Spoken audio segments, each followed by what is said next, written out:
Секако дека со голем гнев и разочараност ја следиме најавата дека владата на ВМРО-ДПМН ќе организира трибина за Кочани. Владата на ВМРО-ДПМН и ВМРО-ДПМН како партија заборава дека е власт и се однесува како опозиција.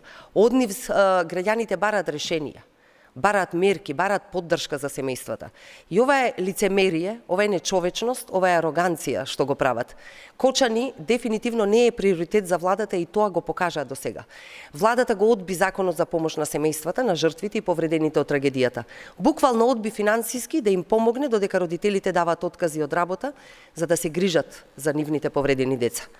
Пратениците на ДПМН, сакам да ја потсетам јавноста, како најголеми кукавици лицемери се сокрија во канцелариите во собранието само за да не излезат и да се соочат со родителите. И тоа го направија од срам.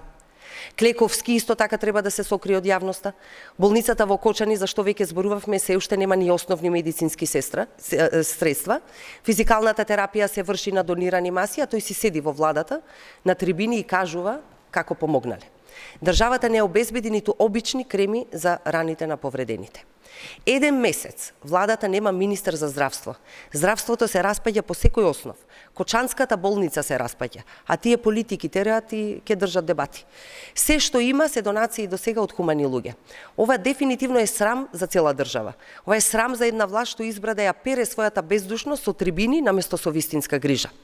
Како што реков и во оваа пресконференција, СДСМ нема да молчи. Ќе бараме правдата до крај, ќе потсетуваме секој ден дека зад нивните зборови нема ништо, нема ни сочувство, нема ни одговорност, нема никаква човечност.